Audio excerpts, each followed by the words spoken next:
Cycle 4, calcul de volume, correction de l'exercice 70. Il s'agit de la grande coupole de l'observatoire de Meudon. On nous dit qu'elle a la forme d'une demi-sphère de 18 mètres de diamètre. J'ai donc fait un dessin. Et on veut ce volume arrondi au décimètre cube.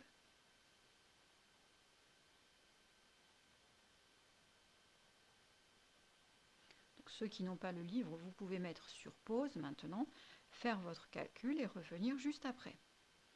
Alors, nous y voici. Le volume d'une sphère. Le volume de la coupole, c'est le volume d'une demi-sphère, donc la moitié du volume d'une sphère. Le volume d'une sphère, c'est 4 tiers de pi R3, donc 4 tiers fois pi fois rayon au cube. Ici, on ne nous donne pas le rayon, mais le diamètre. Donc, on va écrire à côté le calcul du diamètre. Le diamètre, ça fait 18 mètres. Donc, le rayon, c'est la moitié de 18, donc 9 mètres. Ensuite, je remplace par les nombres que je connais. Le volume de la coupole est donc égal à la moitié de 4 tiers fois pi fois 9 puissance 3. Le volume de la coupole. Je vais déjà vous donner la valeur exacte, puis je vous donnerai la valeur approchée. Pour avoir la valeur exacte, c'est ce que nous donne la calculatrice. Alors, si je regarde, la calculatrice va nous donner alors un demi multiplié par parenthèse. Alors les parenthèses ici sont pas utiles, hein, je ne les mets pas du coup. Par 4 tiers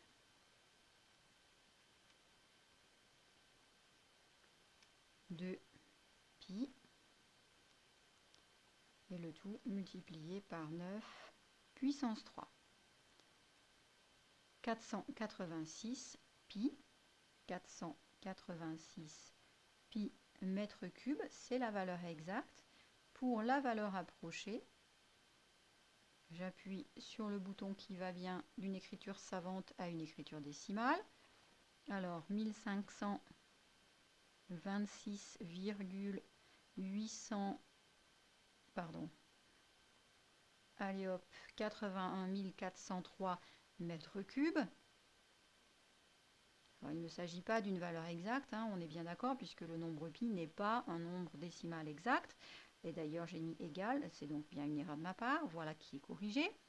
On veut un arrondi au décimètre cube, et moi j'ai une unité ici qui est le mètre cube. Donc tout ça, ce sont des mètres cubes, puisque le petit 3 nous le redit, il y a 3 chiffres par unité de volume.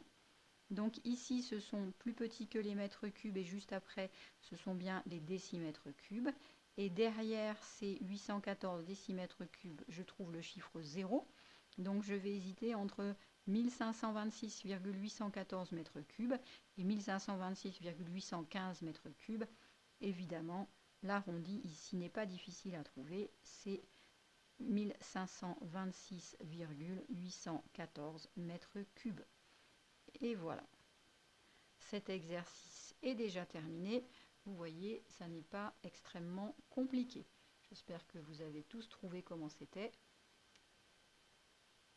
Et bonne continuation pour ces exercices. Entraînez-vous bien quand on connaît les formules et qu'on les applique pas à pas. Ça se passe bien. Allez, bon courage!